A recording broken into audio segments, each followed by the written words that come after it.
नमस्कार, आप देख रहे हैं एपीएन। मैं हूं आपके साथ प्रियंका। रुक करते हैं सुपरफास्ट का।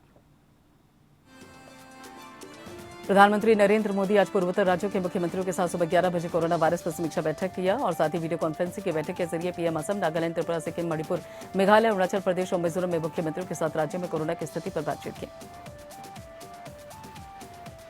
पिछले हफ्ते बुधवार को केंद्रीय कैबिनेट सचिव राजीव गौबा ने पूर्वोत्तर राज्यों के गृह विभाग के अधिकारियों के साथ कोरोना के बढ़ते मामलों को लेकर चर्चा की थी और केंद्रीय स्वास्थ्य और परिवार कल्याण मंत्रालय ने कहा कि भारत में इस समय कोरोना वायरस के लगभग 80% मामले 90 जिलों में देखे जा रहे हैं और उनमें से 14 उत्तर पूर्व से हैं।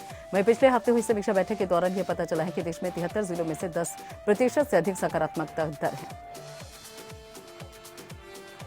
कोरोना के 10% से अधिक सकारात्मक दर वाली 73 जिलों में से 46 जिले पूर्वोत्तर राज्य में हैं और इसी वजह से केंद्र सरकार पूर्वोत्तर राज्य में कोरोना के मामलों को लेकर चिंतित है। जुलाई की शुरुआत में केंद्र सरकार ने कोविड-19 के बढ़ते मामलों को देखते हुए असम, मणिपुर, अरुणाचल प्रदेश और त्रिपुरा सहित 6 राज्यों में स्थिति के आकलन के लिए टीमें भेजी थी।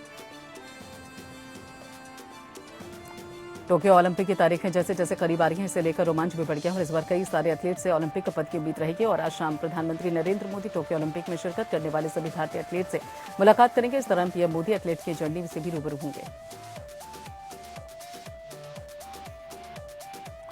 इस मुलाकात का मकसद टोक्यो ओलंपिक के लिए भारतीय एथलीट के जोश को बढ़ाना, उनकी हौसला अफजाई करना होगा। भारतीय एथलीट से प्रधानमंत्री नरेंद्र मोदी की मुलाकात आज शाम 5 बजे होगी, जिसकी जानकारी भारतीय पीएम ने खुद अपने ट्विटर हैंडल से दी।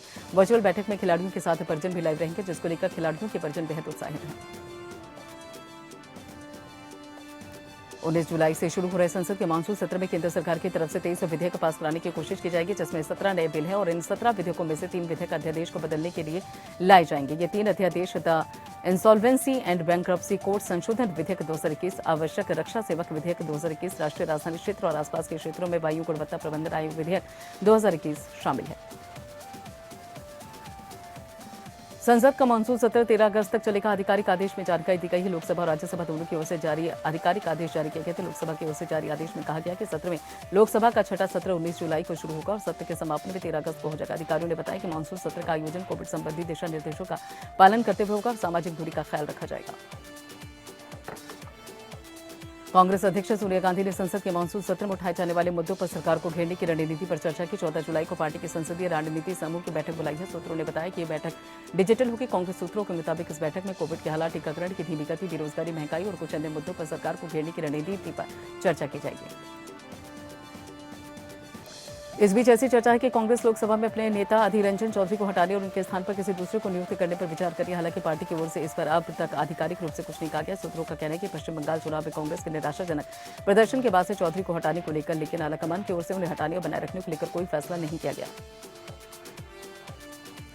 विधानसभा चुनाव के समय चौधरी पश्चिम बंगाल प्रदेश कांग्रेस के अध्यक्ष की जिम्मेदारी भी निभा रहे थे। माना जा रहा है कि अगर चौधरी को हटाने का फैसला होता है तो मनीष तिवारी, शशि थरूर, गौरव गोगोई, नवनीत बिट्टू भी किसी एक को लोकसभा में कांग्रेस के नेता की जिम्मेदारी सौंपी जा सकती है। संसद का मानसून सत्र 19 जुलाई से शुरू हो रहा है और यह 13 अगस्त तक चलेगा।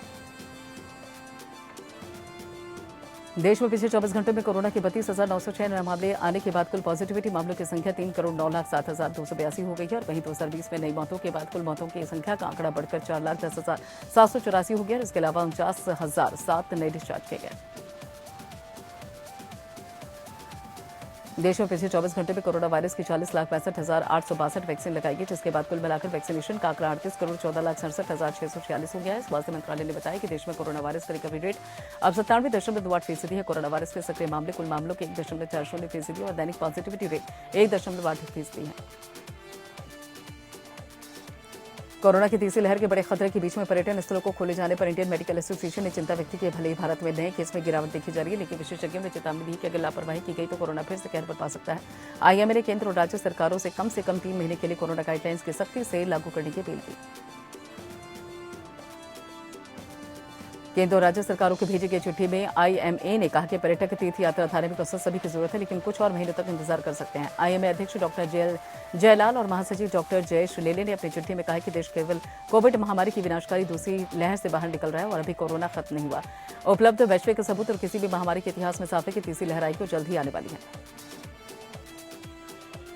आईएमए ने लिखा है कि भारत में टीके लगाने की गति को तेज करके और कोरोना गाइडलाइन का पालन करके तीसरी लहर के प्रभाव को कम किया जा सकता है। चिट्ठी में कहा गया कि यह दुखद है कि जब तीसरी लहर की संभावना बनी है तभी सरकार और जनता दोनों बेफिक्र हैं और जगह जगह भीड़ लगाई जा रही है। दुनिया भर में जारी वैक्सीनेशन अभियान के बीच में विश्व स्वास्थ्य संगठन ने अहम बयान दिया है और विश्व स्वास्थ्य संगठन के चीफ साइंटिस्ट सौम्या स्वामीनाथन की ओर से चेतावनी दी गई, कोई भी वैक्सीन को मिक्स कर डोज ना ले, यह खतरनाक हो सकता है। World Health Organization chief scientist Soumya Swaminathan के मुताबिक ये एक खतरनाक ट्रेंड है क्योंकि अभी तक इसको लेकर कोई डाटा उपलब्ध नहीं है।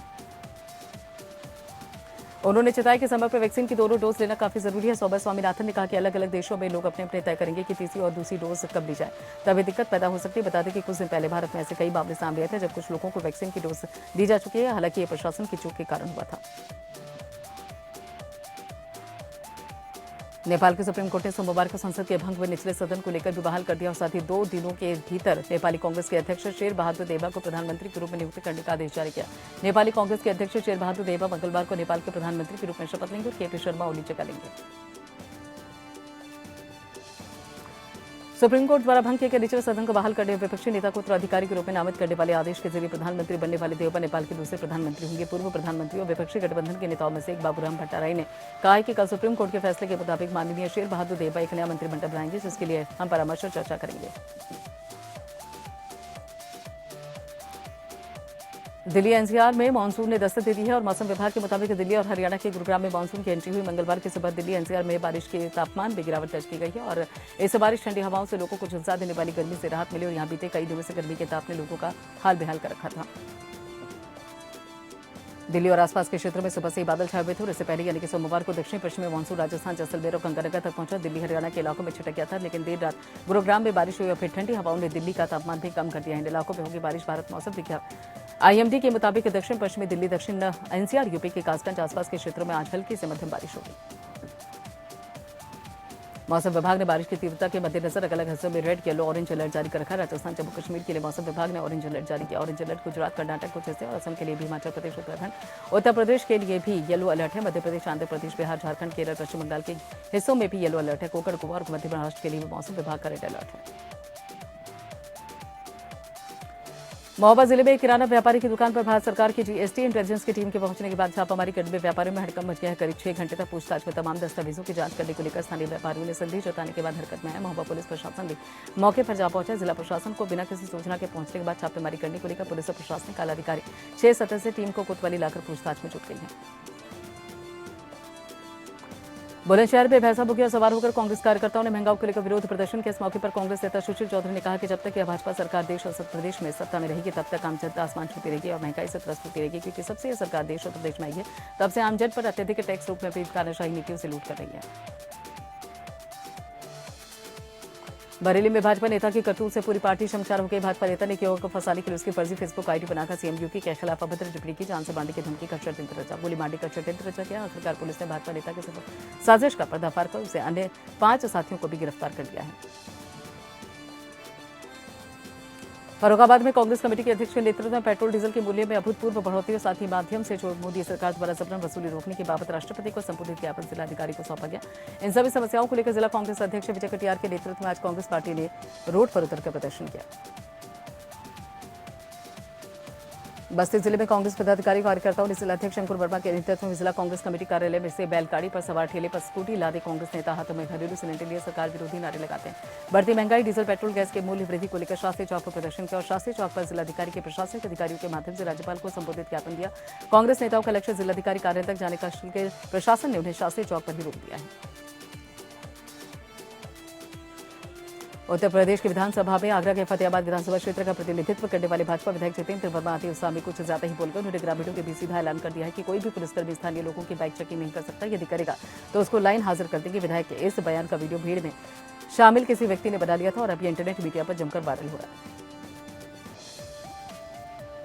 वरिष्ठ पुलिस अधीक्षक डॉक्टर एस चन्नप्पा ने जिला सहारनपुर में अपराधियों के विरुद्ध चलाए जा रहे अभियान में पुलिस अधीक्षक नगर क्षेत्राधिकारी प्रधान के निर्देशन में कोतवाली क्राइम ब्रांच टीम ने गढ़ी मुलुक और बीएसएनएल टावर के पास में अंतर्राज्यीय अवैध हथियारों को बनाने वाली फैक्ट्री पकड़ी, जिसमें गिरोह के 3 सदस्यों को गिरफ्तार करने में सफलता प्राप्त करते हुए 2 पिस्टल, 12 तमंचे, 4 कारतूस, 3 जिंदा कारतूस और हथियार बनाने का सामान पकड़ा। यूपी के डिप्टी सीएम केशव प्रसाद मौर्य कौशाम्बी के नवनिर्वाचित जिला पंचायत अध्यक्ष कल्पना सोनकर के शपथ ग्रहण समारोह में शामिल हुए थे। बतौर मुख्य अतिथि डिप्टी सीएम केशव प्रसाद मौर्य का निर्धारित समय से लगभग 1 घंटे देर से आगमन हुआ और डिप्टी सीएम केशव प्रसाद मौर्य ने कहा पंचायत से लेकर लोकसभा चुनाव एक साथ होना चाहिए, क्योंकि अलग अलग चुनाव में होने से विकास कार्य बाधित होता है। और आगे कहा कि केंद्र और प्रदेश सरकार ने ग्राम सभा के विकास लेख हो जाने का मुख खोल दिया है। बढ़ती महंगाई को लेकर अम्बेडकर नगर में जिला कांग्रेस कमेटी के पदाधिकारियों ने घोड़ा गाड़ी को रैली निकालकर सरकार के खिलाफ प्रदर्शन किया। इस दौरान कांग्रेस कार्यकर्ताओं ने केंद्र प्रदेश सरकार के विरोध में नारेबाजी करते हुए डीजल पेट्रोल की बड़ी कीमतों को वापस लेने की मांग की।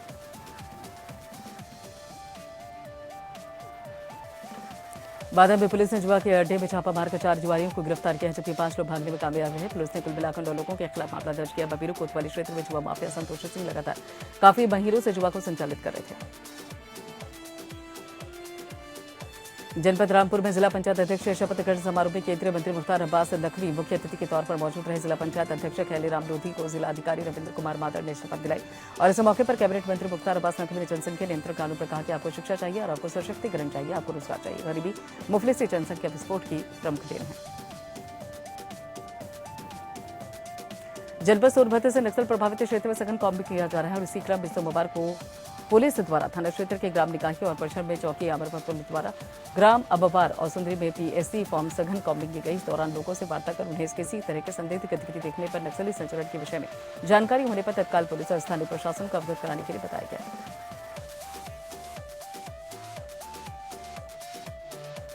यूपी के सोनभद्र जिले में इस समय झोला छाप और अवैध संचालक करने वाले डॉक्टर्स के होड़ लगे। इस समय झोला छाप डॉक्टर्स द्वारा गरीब तबके के लोगों को तरह तरह के रोग बताकर उनसे मोटी रकम की वसूली की जा रही है, लेकिन स्वास्थ्य विभाग द्वारा इन पर कोई कार्रवाई नहीं की जा रही है। आरटीआई कार्यकर्ता कमलेश पांडे ने बताया कि स्वास्थ्य विभाग की मिलीभगत से जिले में झोला छाप डॉक्टर अवैध क्लिनिक संचालित हो रही है, जिन पर अब तक कोई कार्रवाई नहीं की गई।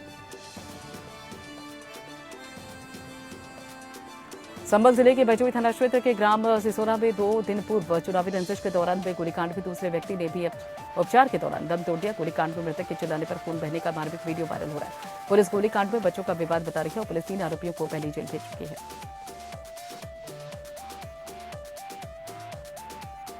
संभल के दूढ़ा बाग गांव में दीवार गिरने से 5 साल के मासूम की मौत हो गई, जबकि एक बच्चा गंभीर रूप से घायल हो गया। दोनों मासूम अपनी दादी के साथ घर से बाहर जा रहे थे और तभी पड़ोसी की दीवार उनके ऊपर गिर पड़ी, जिसके चलते 2 मासूम की चपेट में आ गया। बल्बे में दबकर एक बच्चे की मौत हो गई। महोबा जिले में बीते रोज महाकौशल एक्सप्रेस ट्रेन में महिला के साथ हुई लूट की घटना का आज जीआरपी पुलिस ने खुलासा कर दिया है। पुलिस ने 3 आरोपियों को गिरफ्तार कर आरोपी युवकों के पास से महिला का लूटा हुआ पर्स 10,800 रुपए और साथ ही अवैध तमंचा और 2 जिंदा कारतूस बरामद किए। पुलिस ने अभी आरोपियों को मेडिकल परीक्षण कर जेल भेज दिया है। कासगंज जनपद के थाना सेंडोपुरा पुलिस के साथ ही मिलकर आबकारी विभाग ने ग्राम मगथरा और नरी में दबिश डालकर लगभग 55 लीटर कच्ची शराब और 1200 किलोग्राम रहन को बरामद करके मौके पर नष्ट कर दिया। छापेमारी में कच्ची शराब बनाने की भारी मात्रा उपकरण बरामद किए गए। पुलिस ने एक आरोपी को गिरफ्तार किया, जबकि 2 आरोपी मौके से फरार हो गए। झांसी के शहर कोतवाली इलाके में भाजपा पार्षद अनिल सोनी के घर बेजुआ होने की सूचना पर कोतवाली दिवेश शुक्ला के नेतृत्व में छापा मार गया। मौके से पार्षद समेत 12 जुआरी गिरफ्तार किए गए। एसपी सिटी विवेक त्रिपाठी ने बताया कि पार्षद के खिलाफ गैंगस्टर की कार्रवाई की जा रही है। जौनपुर में ट्रक और कार में हुई टक्कर में कार सवार 5 लोगों की मौत हो गई, जबकि एक व्यक्ति घायल हो गया। वाराणसी लखनऊ राष्ट्रीय राजमार्ग पर यह हादसा हुआ। कार सवार लोग वाराणसी से जौनपुर लौट रहे थे। पुलिस शव को कब्जे में लेकर जांच में जुट गई है। हरदोई के बेरीगंज कोतवाली पुलिस ने गैर प्रांत के रहने वाले 2 शातिर चोरों को गिरफ्तार किया, जिनके पास से पुलिस ने सोने चांदी के जेवर 8,000 के नकदी, मोटरसाइकिल, एक तमंचा, एक चाकू और एक कारतूस बरामद किया। इन लोगों ने बेरीगंज बैठा गोकुल रूट पर चोरी की घटनाओं को अंजाम दिया था और ये लोग हरदोई, शाहजहांपुर, सीतापुर में चोरी की घटनाओं को अंजाम दिया करते थे। पूरे मामले का खुलासा अपर पुलिस अधीक्षक पश्चिमी कपिलदेव सिंह ने किया। हमीरपुर जिले में कांग्रेस पार्टी के पदाधिकारियों कार्यकर्ताओं ने बढ़ती महंगाई और डीजल पेट्रोल के बढ़ते दामों के विरोध में पैदल, मोटरसाइकिल लेकर नारेबाजी करते हुए नगर भ्रमण कर प्रदर्शन किया और बस स्टॉप पर रोड जाम करके कई घंटों तक पेट्रोल डीजल के दाम कम करने की मांग की। और प्रदर्शन के दौरान सैकड़ों की संख्या में कांग्रेसी कार्यकर्ता मौजूद रहे। कार्यकर्ताओं का कहना था कि पेट्रोल डीजल के दाम बढ़ने से प्रत्येक वस्तु प्रभावित होती है। महंगाई पर काबू पाने के लिए पेट्रोल डीजल की बढ़ती कीमतों को कम करना होगा। गोंडा में गोरा विधानसभा से पूर्व विधायक राम प्रताप सिंह और मौजूदा समाजवादी पार्टी नेता के वायरल वीडियो सामने आया है। वीडियो में समाजवादी सरकार के आने पर प्रदेश के कोने कोने से ढूंढकर पुलिसकर्मियों को औकात बताने की बात कही जा रही है। बीते दिन ब्लॉक प्रमुख पद के लिए चुनाव में सपा समर्थित प्रत्याशी के शिकस्त के बाद ये वीडियो अब सामने आया है। फर्रुखाबाद के ग्राम लहरा में अपनी बेटी की हत्या कर फरार पिता विनोद जाटा फांसी लगाकर जान दे दी। कोतवाली कायमगंज में लहरा गांव में निवासी 55 साल के विनोद का शव सुबह उसके घर के निकट आम के पेड़ पर और पीछे से लटकता हुआ मिला और पुलिस ने मामले की जांच पड़ताल कर शव का पंचनामा भाग विनोद के बीते दिन 20 साल की पुत्री शिवानी के प्रेम संबंध से नाराज होकर धारदार हथियार से हत्या कर दी थी। देवरिया के टाउन हॉल ऑडिटोरियम में जिला पंचायत अध्यक्ष के शपथ ग्रहण के बाद जिला पंचायत सदस्य अशोक सिंह सरियाम पिस्टल लेकर जिला पंचायत अध्यक्ष गिरीश चंद तिवारी के बुके देने मंच पर पहुंचकर इस दौरान मंच पर पुलिस अधीक्षक डॉक्टर श्रीपति मिश्र भी मौजूद थे। बरेली में महंगाई के खिलाफ सड़कों पर उतरे कांग्रेसी। तांगा से सवार कांग्रेसियों ने चौकी चौराहे से लेकर कलेक्ट्रेट तक विरोध प्रदर्शन किया। इस दौरान सैकड़ों की संख्या में शामिल होकर कांग्रेस कार्यकर्ताओं ने जमकर केंद्र सरकार और साथ ही राज्य सरकार के खिलाफ नारेबाजी की। दारुल उलूम देवबंद के प्रेस प्रवक्ता अशरफ उस्मानी ने जनसंख्या वृद्धि कानून का कड़े शब्दों में विरोध करते हुए कहा कि ह्यूमन राइट्स के खिलाफ है। उन बच्चों की क्या गलती है जिनको सरकारी योजनाओं से दूर रखा जाएगा?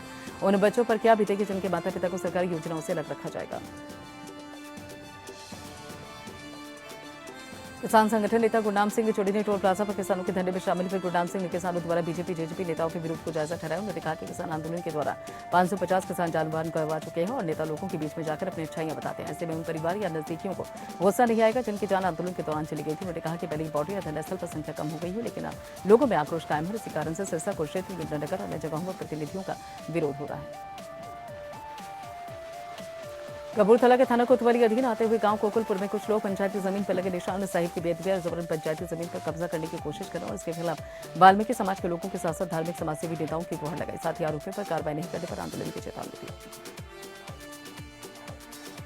नगर निगम कपूरथला की ओर से पिछले 1 महीने के करीब बस स्टैंड से जालंधर रोड पास पेट्रोल पंप चौक चौराहे पर एक बड़ा गड्ढा खोदा गया है, जिसके कारण आम लोगों के साथ साथ दुकानदारों को बड़ी दिक्कतों का सामना करना पड़ा।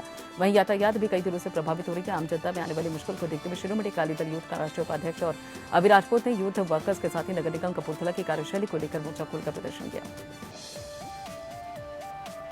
जयपुर में आसमानी बिजली गिरने से कई लोगों की मौत हो गई है और मृतकों में अफसर के भाई के बहन भी शामिल थे। छोरेटा के रहने वाले जयपुर में घूमने के लिए गए थे। इस खबर के मिलने के बाद इलाके में शोक की लहर है।